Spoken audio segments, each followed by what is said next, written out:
Donc, il y a trois façons d'écrire une équation d'une droite. Il y a la forme fonctionnelle qu'on appelle aussi canonique, qui est la forme y est égale à x plus b.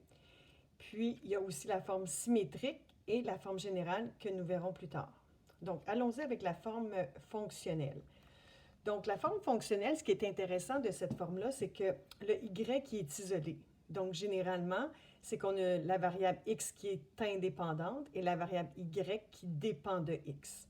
Donc, on l'écrit sous forme fonctionnelle, c'est-à-dire que y est fonction de x. Dans la forme fonctionnelle, il y a le paramètre a qu'on appelle aussi la pente. Donc, la pente, c'est la variation des y sur la variation des x. Donc, formule qu'on a déjà vue par le passé. Le b aussi nous donne une information importante, c'est-à-dire que ça nous donne l'ordonnée à l'origine, c'est-à-dire le couple 0b, c'est-à-dire quand x vaut 0, qu'est-ce que b vaut. Et l'abscisse à l'origine, on va la trouver en remplaçant le y par 0, puis on va isoler le x.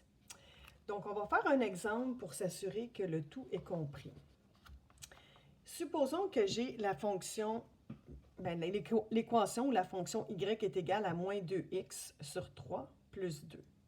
Donc, mon taux de variation qui est a va être moins 2 sur 3. Puis, mon b, donc le couple b, ça va être 0, 2, c'est mon ordonnée à l'origine.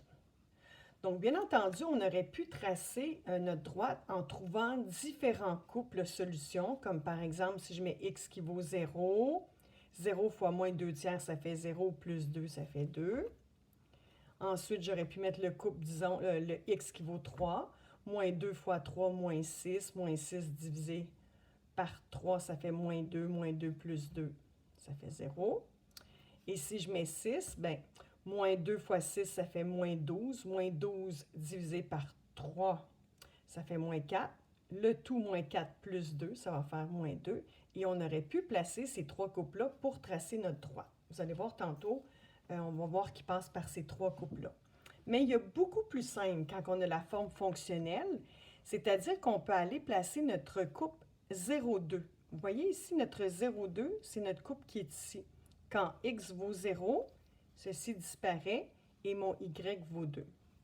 Donc, je peux aller placer mon couple 0,2 ici, qui est mon ordonnée à l'origine.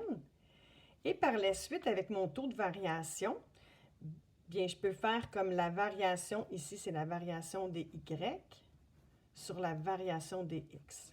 Donc, à chaque fois que je vais descendre de 2 unités vers le bas, je vais aller vers la droite de 3 unités. Ce qui m'amène à tracer le graphique ici. Je descends de 2 unités pour aller 3 vers la droite. Je descends de 2 unités pour aller 3 vers la droite. Et avec déjà 3 couples, je peux tracer ma droite. Okay.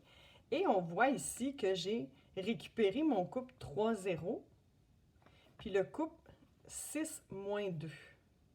Donc, on peut faire avec une table de valeur, mais c'est très facile de tracer la droite quand on a un taux de variation et qu'on connaît sa valeur initiale. Donc, c'est beaucoup plus simple. Autre élément qu'on pourrait vous demander, c'est de trouver l'abscisse à l'origine. Donc, l'abscisse à l'origine, c'est S. OK? L'abscisse à l'origine, ça veut dire, on va trouver la valeur du x ici qu'on appelle S pour le différencier du taux de variation. Fait qu'allez pas mettre le A ici, là, parce que ça va être mêlant avec le taux de variation. Donc, on l'appelle S quand Y vaut 0. Donc, si nous voulons trouver l'abscisse à l'origine, on le voit ici, c'est 3, 0. Ce qu'on a à faire avec l'équation de la droite, c'est tout simplement, je vais écrire la droite ici, moins 2x sur 3 plus 2. Donc, je vais remplacer mon y par 0. Et je vais isoler mon x pour trouver la valeur de x quand y vaut 0. Donc ici, je pourrais faire 2x sur 3 de chaque côté. OK, donc moins 2x sur 3 plus 2x sur 3. Donc, ce qui est intéressant ici, ça s'annule. Et ensuite, si je veux isoler ma variable, Je pourrais tout simplement diviser par 2/3 de chaque côté, ou encore, et le faire à la calculatrice, ou encore multiplier par le 3, parce qu'ici j'ai divisé par 3, donc l'opération contraire c'est fois. Puis ici, vu que j'ai fois 2, ben, l'opération contraire c'est diviser par 2. Donc en faisant fois 3/2 de chaque côté, bien entendu, pour garder l'équivalence, mes 3 se simplifient, mes 2 se simplifient, et je trouve que mon x vaut 3. Donc, ce qui veut dire que quand y vaut 0, x vaut 3, et c'est un couple solution qu'on retrouve ici. Donc, la forme fonctionnelle peut être très intéressante pour tracer un graphique rapidement avec le taux de variation et la valeur initiale qu'on appelle aussi ordonnée à l'origine.